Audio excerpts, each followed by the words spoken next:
Kust is responsible for the cemetery here in Falkreath. I am. I'm fortunate that Kust and the people of Falkreath have come to accept me as one of their own. Could you do an old elf a favor? I misplaced my journal in a cave I was exploring. I'll pay for its return. Blessing of Arcade to you for your help. There's nothing more I can teach you. But he willingly gave up this existence, that we might better understand the vagaries.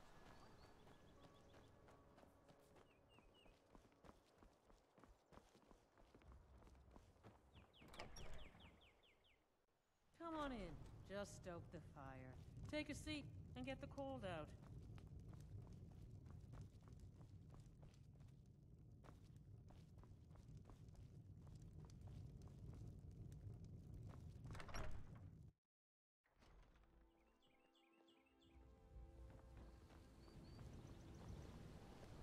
You must be one of those wizards from the college in Winterhold.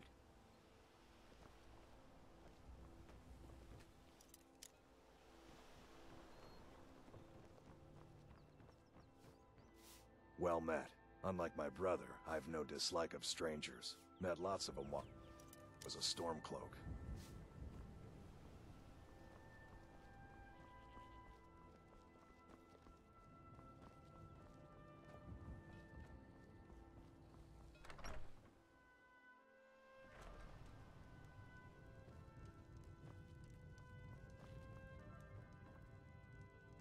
Good to see you. Finally, someone useful is around. Falkreath's cemetery reminds us that war is not new.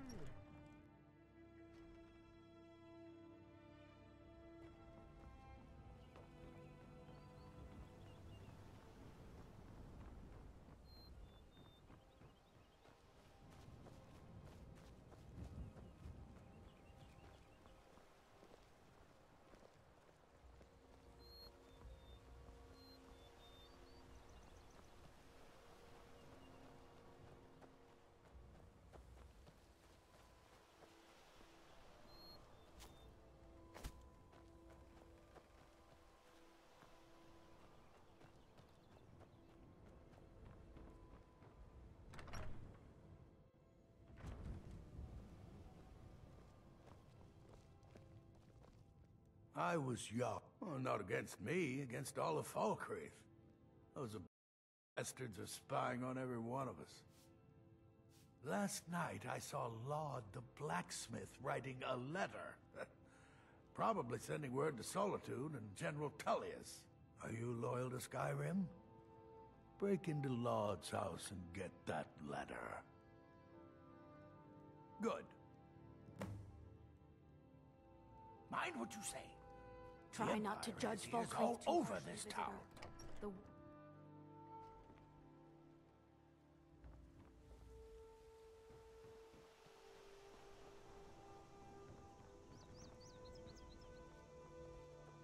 I can't believe we let provincials like you wander Skyrim. I'm the steward here. I serve under Jarl Siggeir and Jarl Dengeir before him.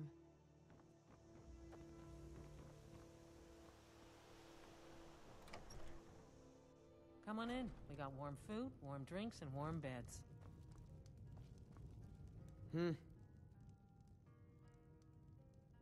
Keep a song in your Welcome to heart Dead Man's ward off the Drink. gloom. You hear any juicy gossip in town? Be sure to share it with me.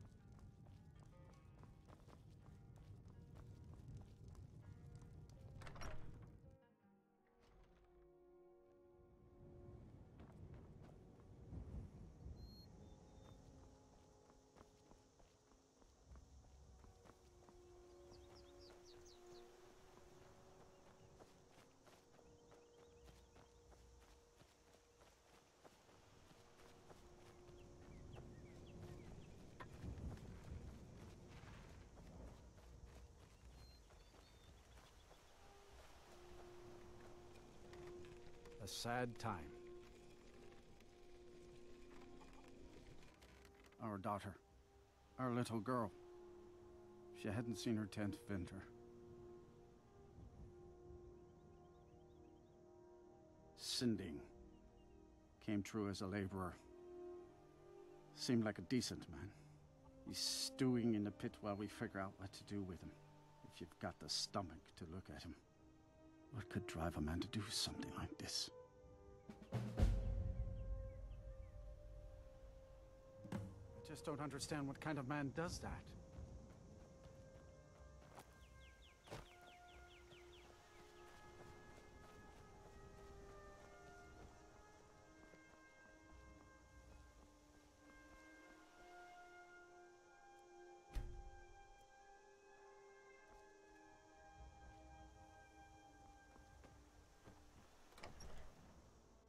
Come on in. Just stoke the fire. Take a seat and get the cold out.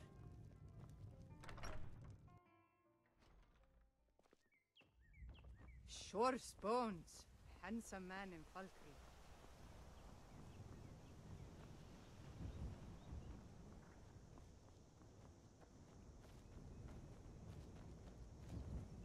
My husband Matthias and I tend Corpse Light Farm. Falkreath is a hard place, and tending a farm here is thankless work. I was Jarl once, but I was encouraged to step down when I took sides with the Stormcloaks. It was an Imperial plot, I tell you. Strangers like you bring war. I've seen enough war.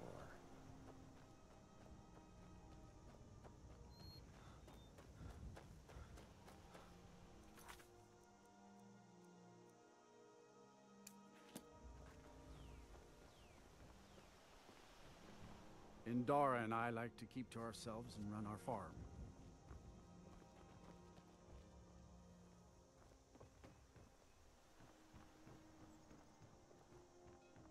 Steel's good, but loyalty's better. I'm loyal to Dengir first, and the Empire second. Yeah. Anyway, it's done. Time to move on. Much obliged. Here. It's not much, but take it anyway.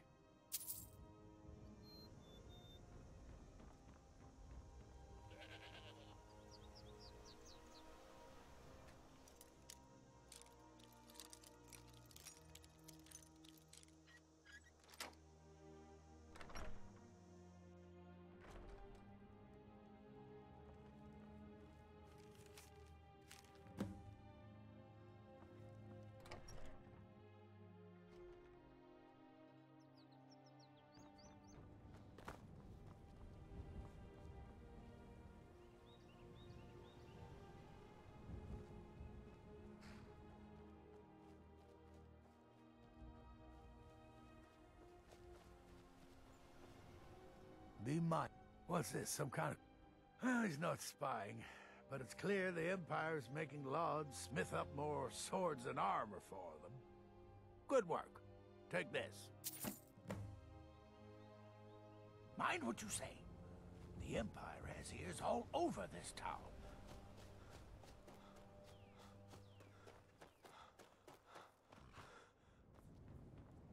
Unless you intend to bury someone, Falkreath is known for its graveyard, traveler. We've buried more dead than you can imagine. I just finished giving my old war companion Barrett a proper burial by fire. Old Hardhead hated the idea of being lost cold in the ground. Could you deliver the ashes to Runil, the priest of Arkay? He'll know the right blessings to make for Barrett's soul. Thank you.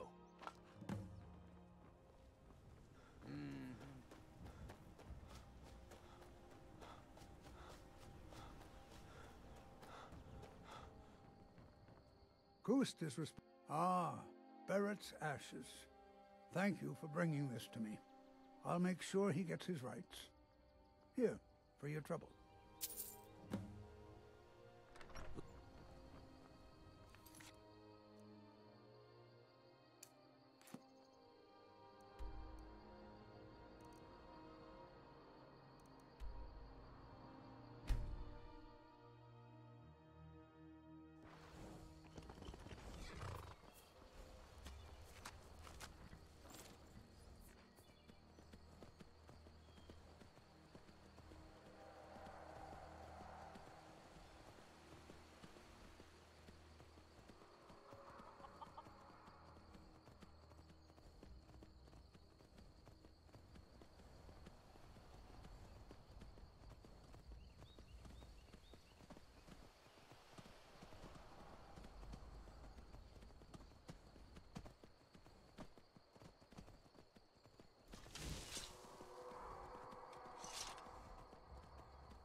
like that is why Tarandreth, the world's foremost expert in Dwemer metallurgy.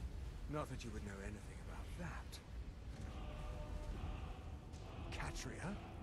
No, that's not possible. You know too much. I can't afford to let you live. Guards, kill him! Never should have...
Runil's Journal by Runil, the journal of a priest that portends the return of dragons and the arrival of the Dovahkiin.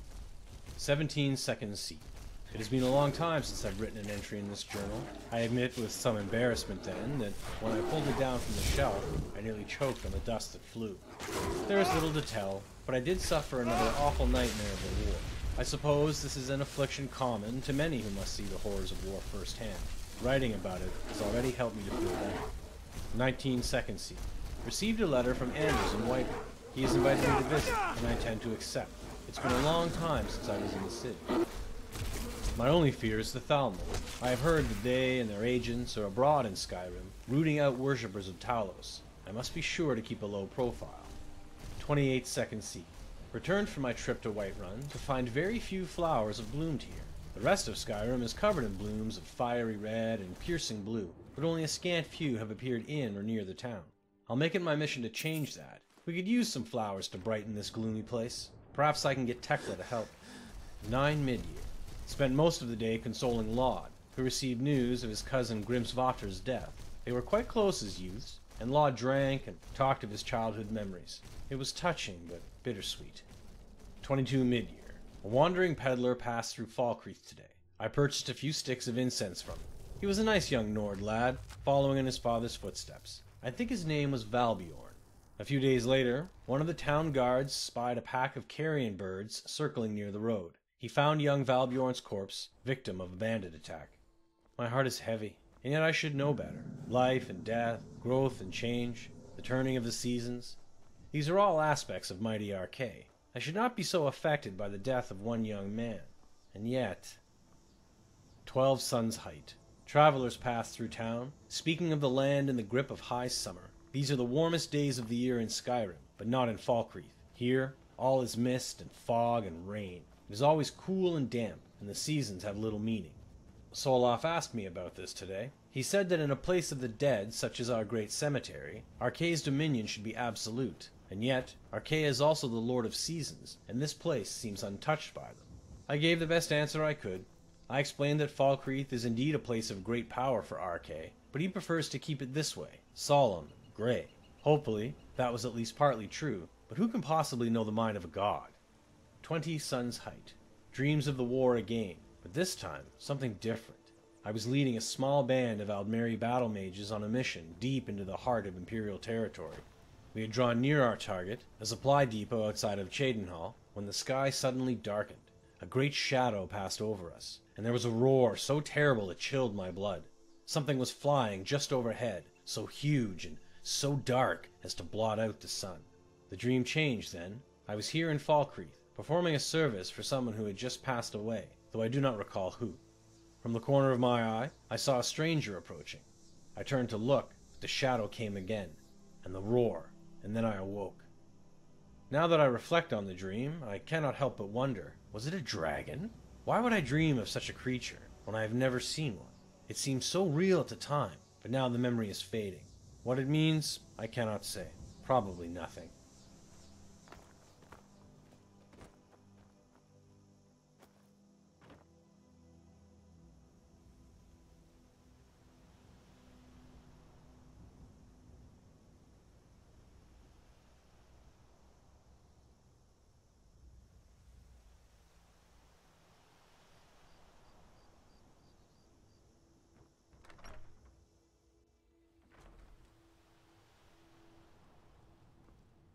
Kust is responsible for the cemetery here in Falkreath.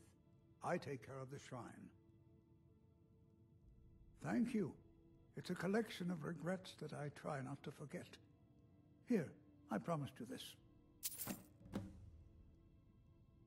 Life is far too short, my friend.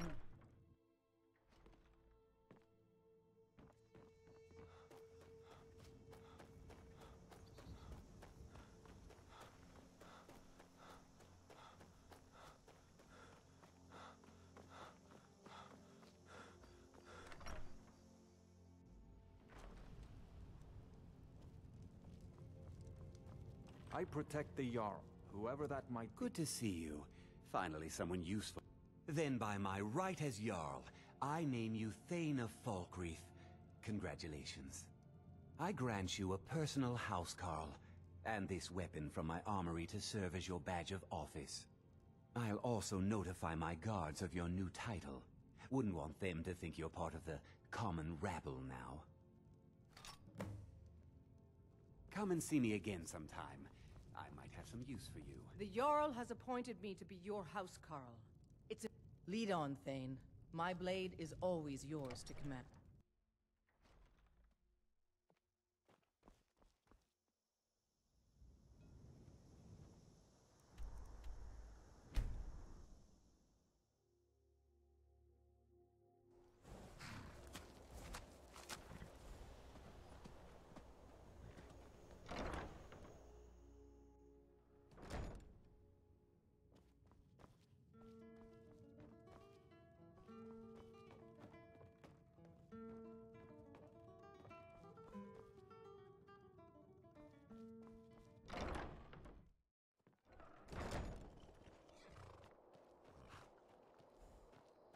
A fine steading like this needs a good steward.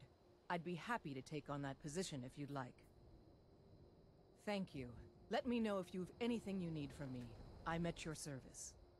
Yes, my Thane? Do you need something?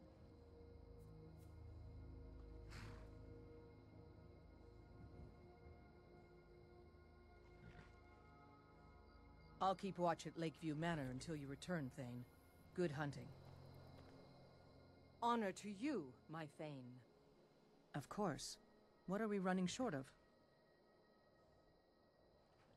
Very good, sir.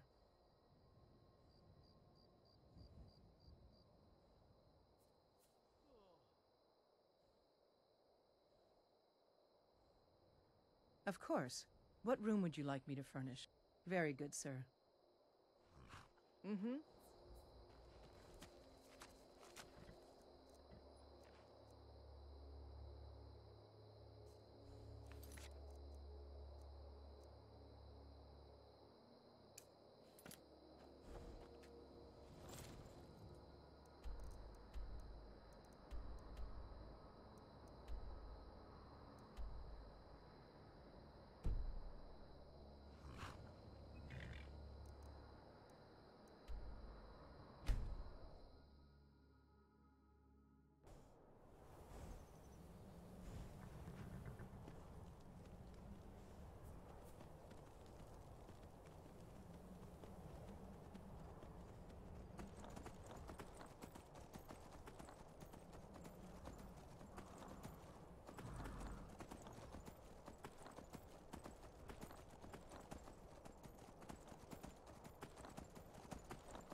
divine's sake, Skald, who do you think we're threatening with our old war wounds?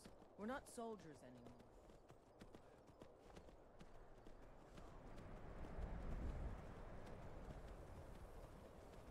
Your ancestors wouldn't want this, Silas. Why should I hide from it? This is my family's legacy. I beg you, don't go into Silas comes from one of the oldest families in Dawnstar. They have a complicated history. Several of his ancestors belonged to the Mythic Dawn, the cult that almost destroyed Tamriel. His family's involvement was only found out well after the crisis had died down, but it still ruined their reputation. They were outcasts. And now Silas is back, and this museum to the Mythic Dawn is his way of trying to rebuild his family's pride. It's misguided.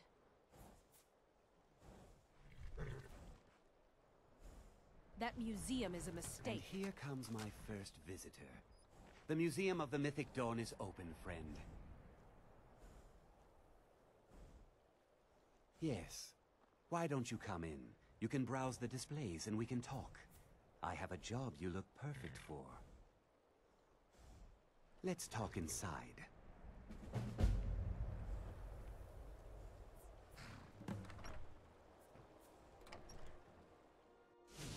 Feel free to look around. Come talk to me when you're ready to discuss that. The tapestries hung here and outside are found in hideouts, where members of the Mythic Dawn would... That burned paper is all that remains of the fabled Mysterium Xarxes, the blasphemous book written by Mehrunes Dagon himself. It's said that Mankar Cameron used the book to open a portal to a paradise, where all his followers would live forever. The commentaries on the Mysterium Xarxes were written by the Mythic Dawn cult leader, Mankar Cameron. He promised a paradise awaited his followers when they died, that they would be reborn by Mehrunes Dagon's side.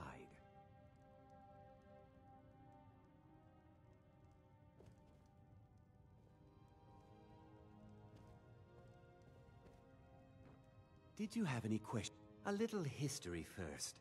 After the Oblivion Crisis, a number of groups cropped up dedicated to wiping out the remnants of the Mythic Dawn. One of these groups found Mehrunes' razor, the artifact of Dagon. They split it into 3 fragments and pledged to keep them apart forever. That was almost 150 years ago, and the pieces are still being kept by the descendants of that group, and they're right here, in Skyrim. At least 2 of the owners, Gunzel and Draskua, are dangerous marauders, and the 3rd owner, Jorgen, I only know he lives in Morthal. Here are my notes about them. I'll gladly pay you for getting the pieces any way you can. No questions asked.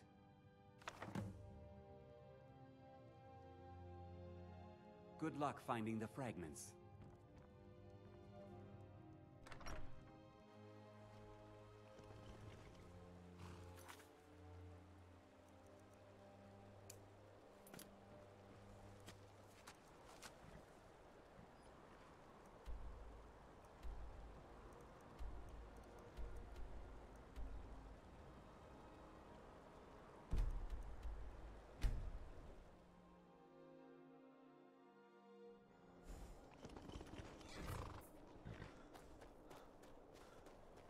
What's the Jarl?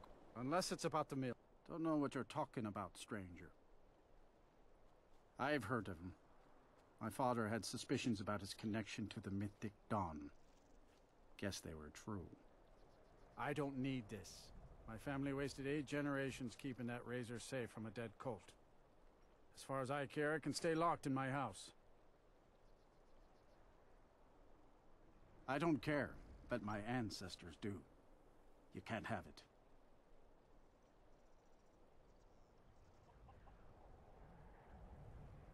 Divines know the mill could use some new blades. All right. It's yours. Here's the keys. It's locked in the chest inside my house. Good day. How are we supposed to feel safe in our own homes? Please, enough already. I have told Ygritte of your concerns. She'll look after you all. Please, go about your business. We've no need.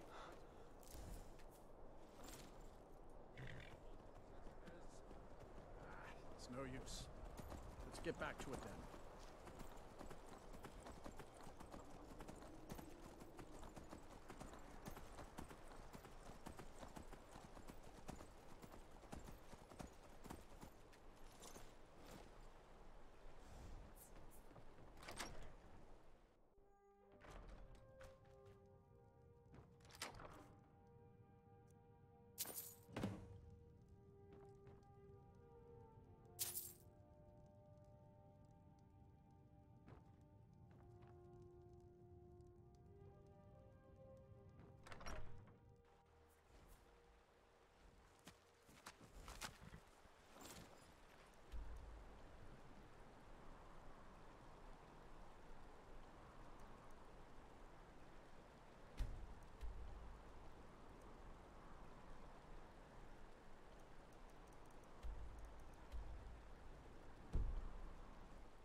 No one has an oracle.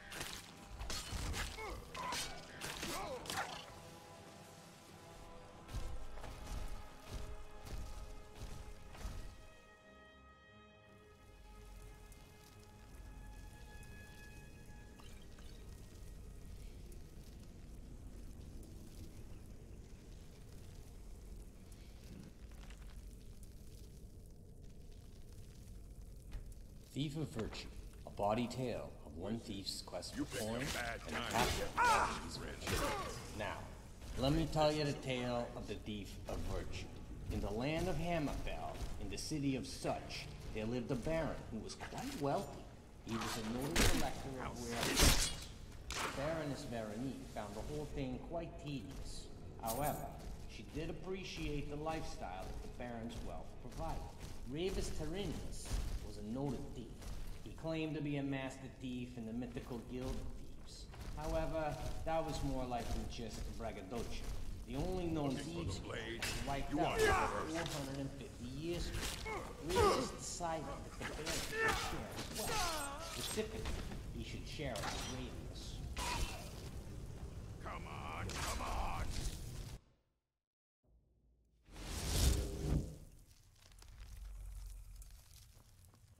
Now ain't this a surprise? Bad time to get lost, friend.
Short Life of Uriel Septim by Rufus Hayne, a short biography of Uriel Septim's seventh accomplishments. Third Era, 368 to 389. Strategist and conciliator. The early decades of Emperor Uriel's life were marked by aggressive expansion and consolidation of imperial influence throughout the empire, but especially in the east, in Morrowind and Blackmarsh, where the empire's power was limited, imperial culture was weak, and native customs and traditions were strong and staunchly opposed to assimilation. During this period, Uriel greatly benefited from the arcane support and shrewd counsel of his close advisor, the imperial battle mage, Jaeger Tharn. The story of Uriel's marriage to the princess Calavoria is a less happy tale. Though she was a beautiful and charming woman, and greatly loved and admired by the people, the Empress was a deeply unpleasant, arrogant, ambitious, grasping woman. She snared Uriel Septim with her feminine wiles, but Uriel Septim thereafter soon regretted his mistake and was repelled by her. They heartily detested one another and went out of their way to hurt one another. Their children were the victims of this unhappy marriage. With his agile mind and vaunting ambition, Uriel soon outstripped his master in the balanced skills of threat and diplomacy. Uriel's success in co-opting House Clelu as an advanced guard of the imperial culture and economic development in Morrowind is a noteworthy example. However, Uriel also grew in pride and self-assurance. Jaeger Tharn fed Uriel's pride, and hiding behind the mask of an outpaced former master counselor, Tharn purchased the complete trust that finally led to Uriel's betrayal and imprisonment in Oblivion, and Tharn's secret usurpation of the imperial throne. Third Era, 389 to 399.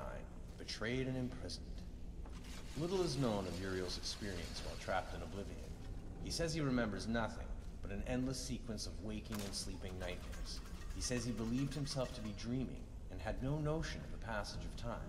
Publicly, he long claimed to have no memory of the dreams and nightmares of his imprisonment. But from time to time, during the interviews with the Emperor that formed the basis of this biography, he would relate details of nightmares he had, and would describe them as similar to the nightmares he had when he was imprisoned in Oblivion. He seemed not so much unwilling as incapable of describing the experience. But it is clear that the experience changed him. In Third Era 389, he was a young man, full of pride, energy, and ambition. During the Restoration, after his rescue and return to the throne, he was an old man, grave, patient, and cautious. He also became conservative and pessimistic, where the policies of his early life were markedly bold, even rash. Uriel accounts for this change as a reaction to and revulsion for the early teachings and counsel of Jaeger Tharn.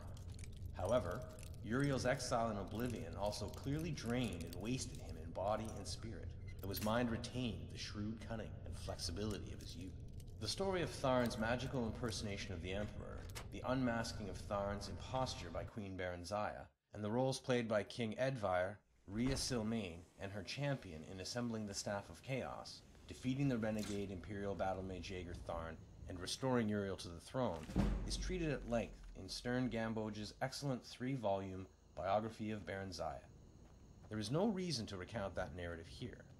Summarized briefly, Jaeger Tharn's neglect and mismanagement of imperial affairs resulted in a steady decline in the Empire's economic prosperity, allowed many petty lords and kings to challenge the authority of the Empire, and permitted strong local rulers in the east and west to indulge in open warfare over land and sovereign rights.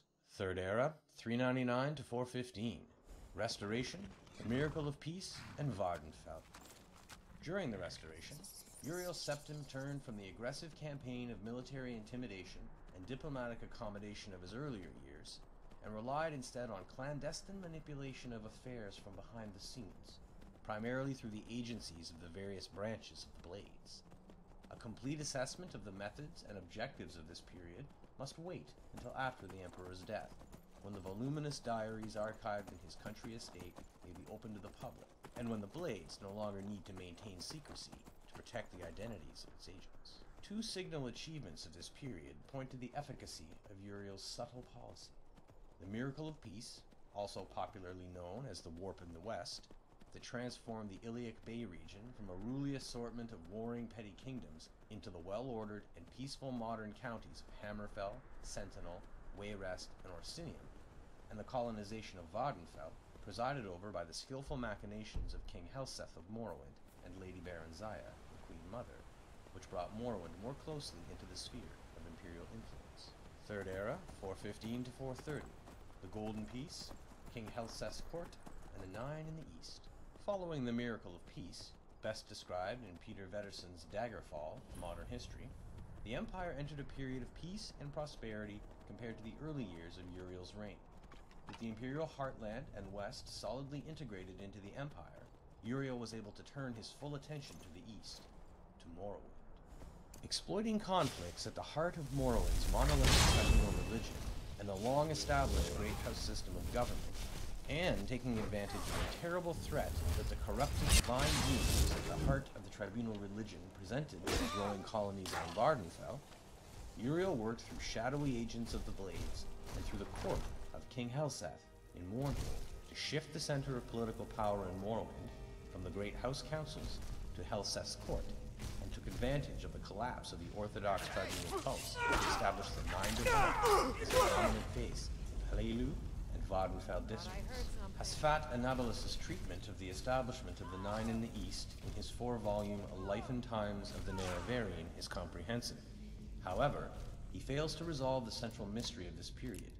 How much did Uriel know about the prophecies of the Nerevarine, and how did he learn of their significance?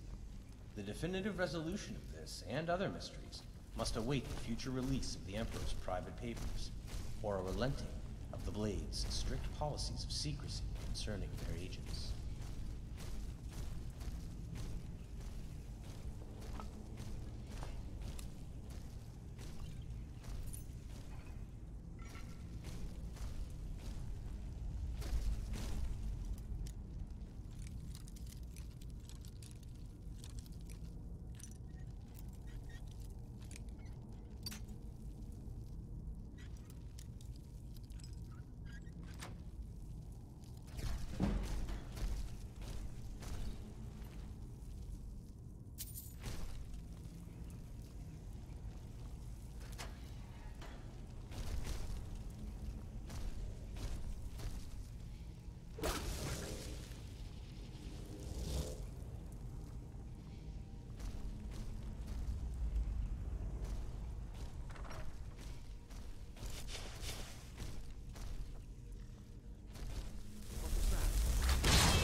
Should have come here.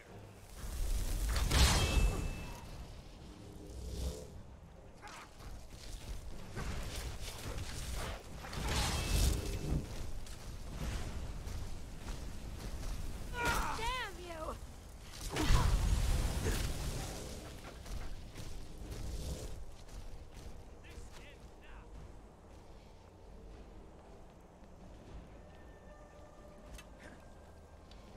Is someone there?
Forward from the publisher. The history behind this letter is almost as interesting and dark as the story it tells. The original letter to the mysterious Dwahanain was copied and began circulating around the ashlands of Ardenfall a few months ago. In time, a print found its way to the mainland in Prince Halalu Halset's palace outside Al-Malexia. While the reader may conclude after reading this letter that the prince would be furious about such a work, impugning his highness with great malevolence, quite the reverse was true. The prince and his mother, Queen Berenzia, had it privately printed into bound copies and sent to libraries and booksellers throughout Morrowind. As a matter of record, the prince and the queen have not officially stated whether the letter is a work of pure imagination or based on an actual occurrence. The House Dress has publicly denounced the work, and indeed, no one named Dwahanain, despite the suggestions in the letter, has ever been linked to the house. We leave the reader to interpret the letter as he or she believes. Nariscan, Publisher.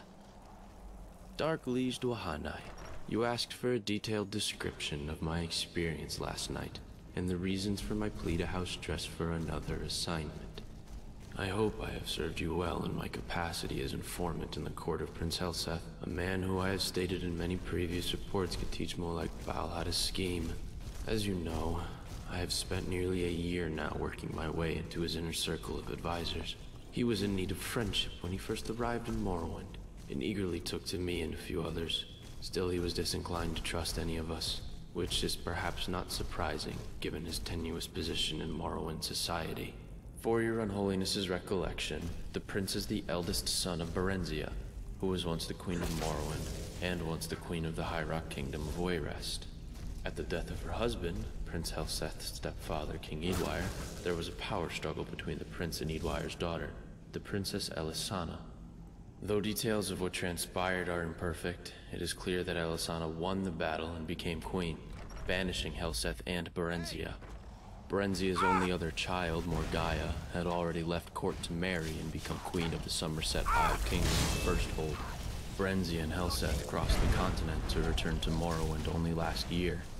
They were well received by Berenzia's uncle, our current king, Halalu Athen-Lathan, who had taken the throne after Berenzia's abdication more than 40 years ago.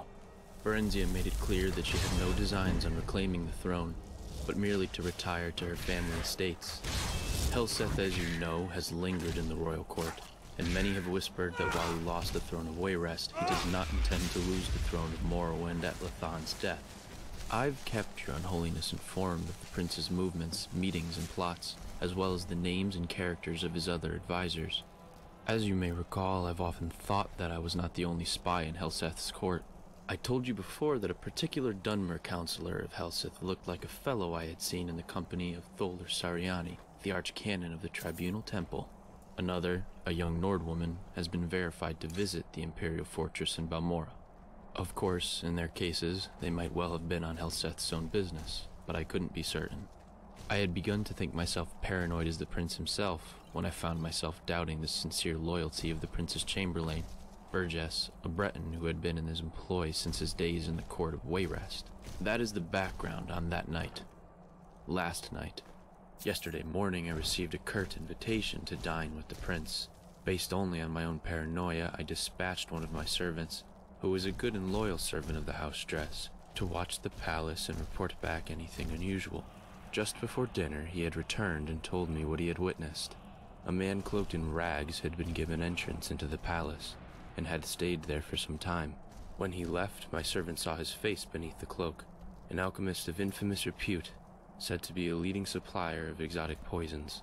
A fine observer, my servant also noticed that the alchemist entered the palace smelling of wickweed, bittergreen, and something alien and sweet. When he left, he was odorless. He had come to the same conclusion as I did. The prince had procured ingredients to prepare a poison. Bittergreen alone is deadly when eaten raw, but the other ingredients suggested something far deeper. As your unholiness can doubtless imagine, I went to dinner that night prepared for any eventuality. All of Prince Helseth's other counselors were in attendance, and I noticed that all were slightly apprehensive. Of course, I imagined that I was in a nest of spies, and all knew of the prince's mysterious meeting. It is just as likely that some knew of the alchemist's visit, while others were simply concerned by the nature of the prince's invitation, and still others merely unconsciously adopted the tense disposition of their fellow, better-informed counselors. The prince, however, was in fine mettle, and soon had everyone relaxed and at ease. At 9, we were all ushered into his dining hall where the feast had been laid out. And what a feast! Honeyed gore apples, fragrant stews, roasts in various blood sauces, and every variety of fish and fowl expertly and ostentatiously prepared. Crystal and gold flagons of wine, flin, shen, and mast were at our seats to be savored as appropriate with each course. As tantalizing as the aromas were, it occurred to me that in such a maze of spices and flavors, a discreet poison would be undetectable. Throughout the meal I maintained the illusion of eating the food and drinking the liquor, but I was surreptitious and swallowed nothing. Finally, the plates and food were cleared from the table, and a tureen of a spicy broth was placed in the center of the banquet. The servant who brought it then retired, closing the banquet hall door behind him. "It smells divine, my prince," said the Marchioness Kolgar, the Nord woman, "but I cannot eat another thing." "Your Highness," I added, feigning a tone of friendliness and slight intoxication, "you know that everyone at this table would gladly die to put you on the throne of Morrowind, but is it really necessary that we gorge ourselves to death?" The others at the table agreed with appreciative groans. Prince Helseth smiled. "I swear by Vernima the Gifter, my dark liege, even you have never seen a smile such as this one." Ironic words. You see, an alchemist visited me today, as some of you already doubtless know. He showed me how to make a marvelous poison and its antidote, a most potent potion, excellent for my purposes. No restoration spell will aid you once you've ingested it. Only the antidote in the tureen will save you from certain death. And what a death, from what I've heard. I am eager to see if the effects are all that the alchemist promised. It should be horribly painful for the afflicted, but quite entertaining. No one said a word. I could feel my heart beating hard in my chest. "Your Highness," said Alarat, the Dunmer I suspected of alliance with the temple, "have you poisoned someone at this table?" "You are very astute, Alarat. Little wonder I value your counsel, as indeed I value all in this room. It would be perhaps easiest for me to say who I haven't poisoned. I haven't poisoned any who serve but one master, any whose loyalty to me is sincere. I haven't poisoned any person who wants to see King Helseth on the throne of Morrowind. I haven't poisoned anyone who isn't a spy for the Empire, the Temple, the House of Telvanni, the House of Redoran, the House of Indoril, the House of Dress." "Your Unholiness." He looked directly at me at his last words. I know that in certainty. My face is practiced at keeping my thoughts from showing. But I immediately thought of every secret meeting I've had, every coded message I sent to you in the house. My dark liege, what could he know? What could he, even without knowing, suspect? I felt my heart beating even faster. Was it fear or poison? I couldn't speak, certain as I was that my voice would betray my calm facade. "Those loyal to me who wish harm on my enemies may be wondering how can I be certain that the poison has been ingested? Is it possible that the guilty party, or dare I say parties, were suspicious and merely pretended to eat and drink tonight? Of course! But even the craftiest of pretenders would have to raise a glass to his or her lips and put empty forks or spoons in their mouths to play the charade. The food, you see, was not poisoned. The cups and cutlery were. If you did not partake out of fear, you're poisoned just the same, and sadly, missed an excellent roast." Sweat beaded on my face, and I turned from the prince so he would not see. My fellow advisors, all of them, were frozen in their seats. From the Marchioness Kolgar, white with fear, to Kema Aneb, visibly shaking. From the furrowed, angry brow of Alarat to the statue-like stare of Burgess. I couldn't help thinking then, could the prince's entire counselorship be comprised of nothing but spies? Was there any person at the table loyal? And then I thought, what if I were not a spy myself? Would I trust Helseth to know that? No one knows better than his advisors both the depth of the prince's paranoia and the utter implacability of his ambition. If I were not a spy for the House Dress, even then would I be safe? Could a loyalist be poisoned because of a not-so-innocent misjudgment? The others must have been thinking the same, loyalists and spies alike. While my mind whirled, I could hear the prince's voice, addressing all assembled. "The poison acts quickly. If the antidote is not taken within 1 minute from now, here will be death at the table." I couldn't decide whether I had been poisoned or not. My stomach ached, but I reminded myself it might have been the result of sitting at a sumptuous banquet and not partaking. My heart shook in my chest and a bitter taste like trema root stung my lips. Again, was it fear or poison? These are the last words you will hear if you are disloyal to me, said Prince Elseth, still smiling that damned smile as he watched his advisors squirming in their seats. Take the antidote and live. Could I believe him? I thought of what I knew of the prince and his character. Would he kill a self-confessed spy at his court, or would he rather send the vanquished back to his masters? The prince was ruthless, but either possibility was within his manner. Surely the theatricality of this whole dinner was meant to be a presentation to instill fear. What would my ancestors say if I joined them after sitting at a table, eventually dying of poison? What would they say if I took the antidote, confessing my allegiance to you in the house dress, and was summarily executed? And I confess, I thought of what you might do to me even after I was dead. I had grown so lightheaded and filled with my own thoughts that I didn't see Burgess jump from his seat. I was only suddenly aware that he had the tureen in his hands and was gulping down the liquid within. There were guards all around, though I never noticed them entering. Burgess, said Prince Helseth, still smiling, you have spent some time at Ghostgate. House Redoran? You didn't know? Burgess laughed sourly. No, House. I report to your stepsister, the Queen of Wayrest. I've always been in her employ. By Akatosh, you poisoned me because you thought I was working for some damnable dark elves? You are half right, said the prince. I didn't guess who you were working for, or even that you were a spy. But you are also wrong about me poisoning you. You poisoned yourself when you drank from the tureen. Your Unholiness, you don't need to hear how Burgess died. I know that you have seen much over the many, many years of your existence, but you truly don't want to know. I wish I could erase the memory of his agonies from my own mind. The council was dismissed shortly thereafter.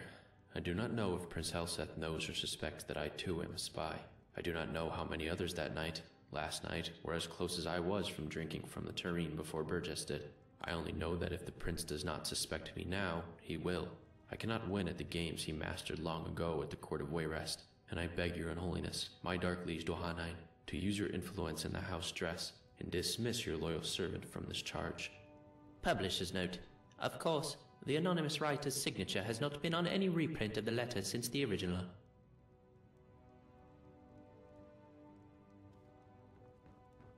What is it? Do you have one of the... All at once? You're efficient. I like that. Here's your reward. Finally, all the pieces of Mehrunes' razor are in my hands. It's time I let you in on something. There's a fourth piece, that scabbard in the display case, built to house the razor, and there's more.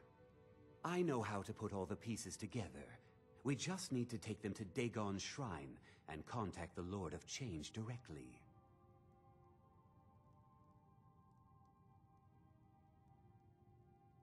Ever since I was a boy, I felt this strange sense of destiny surrounding the Mythic Dawn cult, and now I know what it is. Don't you see? Fate has led you to me and to the pieces. Dagon has to answer our call. We're so close. I'll meet you at the shrine.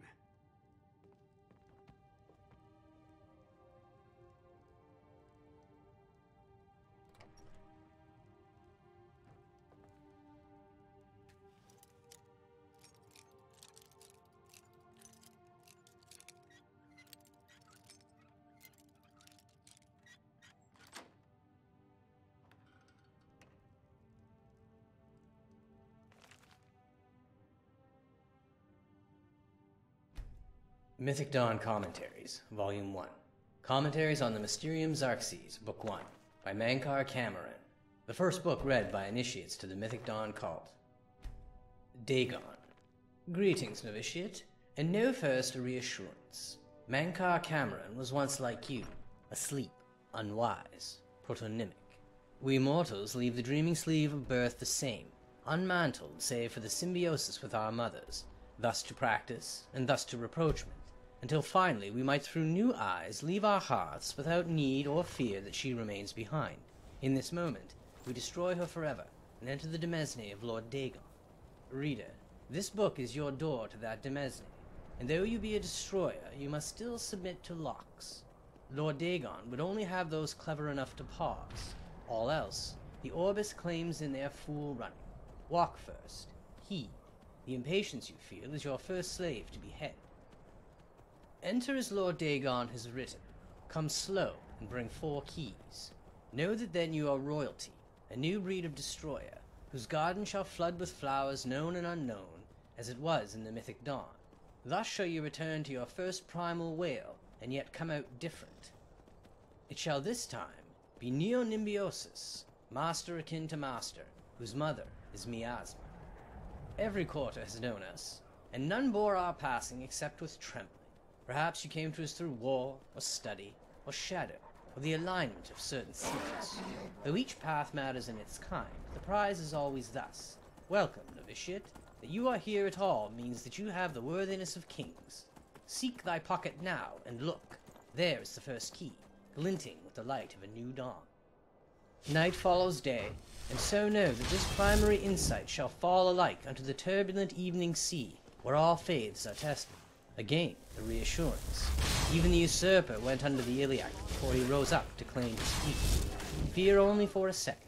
Shaken belief is like water for a purpose. In the Garden of the Dawn we shall breathe whole realities. Enter, as Lord Dagon has written. Come slow, and bring 4 keys. Our order is based on the principles of his mighty razor. Novitiate, questing knight, chaplain, and master. Let the evil ones burn in its light as if by the excess of our vision. Then shalt our knowledge go aright. However, recall that your sight is yet narrow, and while you have the invitation, you have not the address. My own summons came through a book Lord Dagon himself wrote in the deserts of rust and wounds. Its name is the Mysterium Xarxes, Admiratada Aggregate, forefather to the wife of all enigma. Each word is razor-fed and secret, thinner than cataclysms, tarnished like red drink. That I mention it at all is testament to your new rank, my child. Your name is now cut into its weight. Palace, hut, or cave, you have left all the fog worlds of conception behind. Numantia, liberty, rejoice in the promise of paradise. Endlessly it shall form and reform around you. Deeds as entities, all systems only an hour before they bloom to zero sums, flowering like vestments, divine raiment worn to dance at Lord Dagon's golden feet. In his first arm a storm, in his second the rush of plagued rain, the third all the tinder of Arnon, the fourth the very eyes of Padhorn. Feel uplifted in thine heart that you have this first key, for it shall strike high and low in the worm-rot of false heavens. Roaring I wandered until I grew hoarse with the gospel. I had read the mysteries of Lord Dagon, and feeling anew went mad with the overflow. My words found no purchase until I became hidden. These were not words for the common of Tamriel, whose clergy long ago feigned the very existence of the dawn. Learn from my mistakes. Know that humility was Mankar Cameron's original wisdom. Come slow, and bring 4 keys. Offering myself to that daybreak allowed the girdle of grace to contain me. When my voice returned, it spoke in another tongue. After 3 nights, I could speak fire. Red drink, razor-fed, I had glimpsed the path unto the garden, and knew that to inform others of its harbor, I had to first drown myself in Search's sea. Know ye that I found my fleet, and that you are the flagship of my hope. Greetings, novitiate. Mankar Cameron was once you, asleep, unwise, protonymic, but am no more. Now I sit and wait to feast with thee on all the worlds of this cosmos. Numantia, liberty.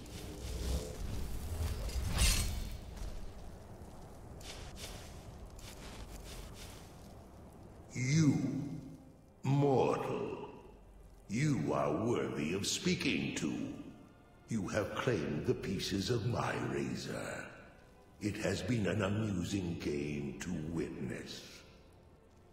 But Dagon does not declare a winner while there is a pawn on the board.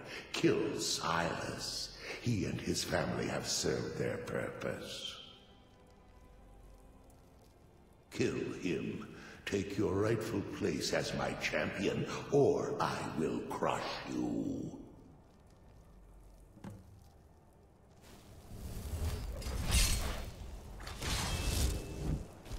Wait, don't kill me. There's another way. I can take the pieces back to my museum, seal them in a display case. You get a generous amount of gold, I get to complete my collection, and nobody has to die. Fine. I'm not dying without a fight. Last mistake.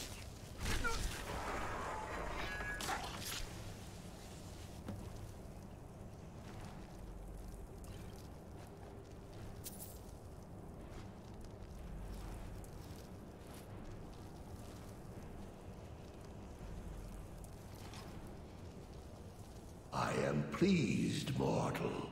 I will give you my razor. Use it to wreak havoc on Tamriel. You have been a worthy tool. Fill the world with destruction in my name. Place your hands on my altar one last time, and you will witness the power of Mehrunes Dagon for yourself.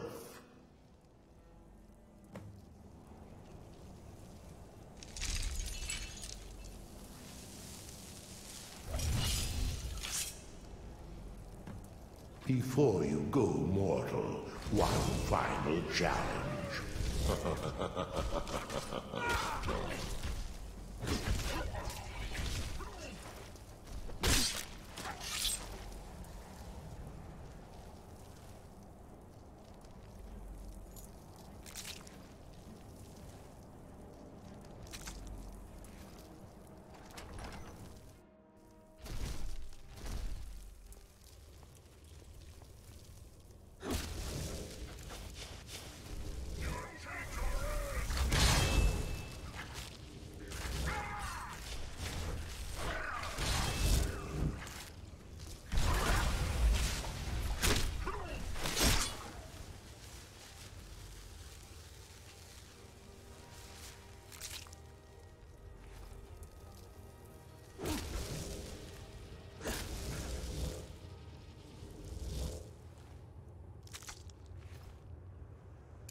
I've been looking for you.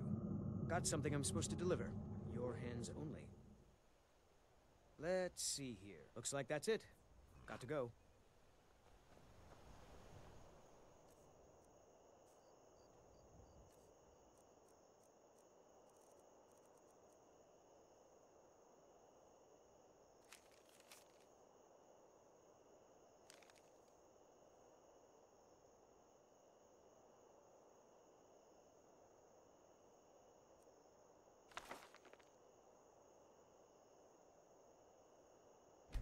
Keepers of the Razor, an account of the separation and division of Mehrunes' razor into 3 pieces.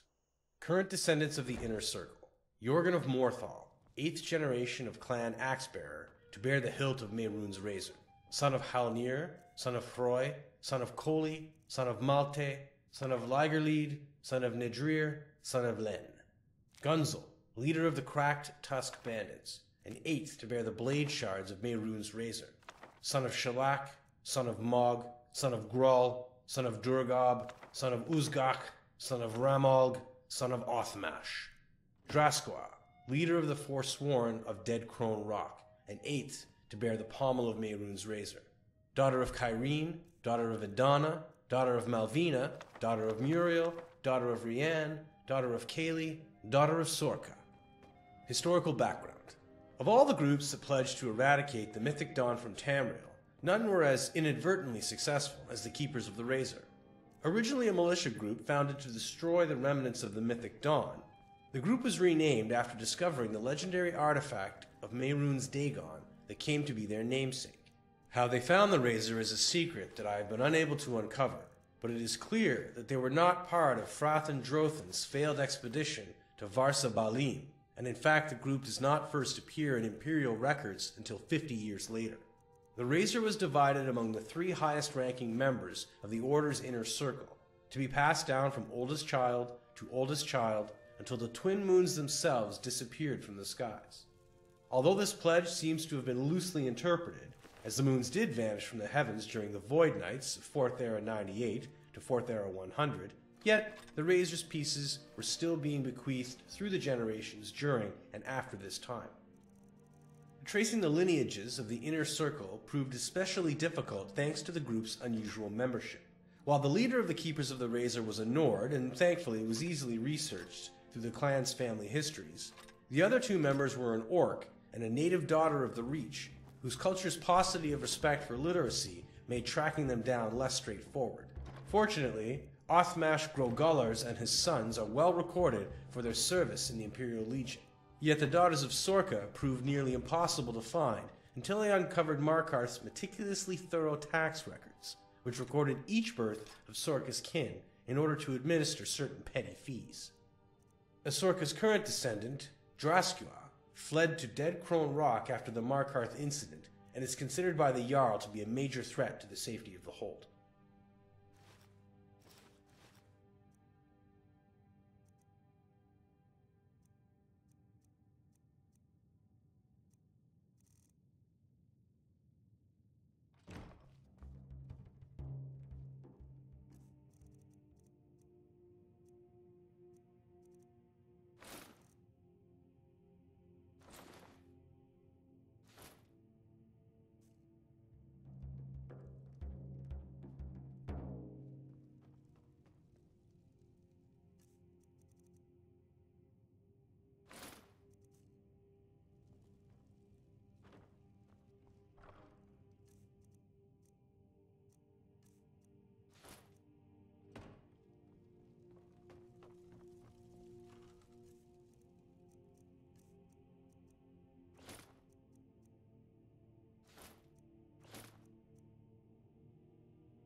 What do you need, my thing?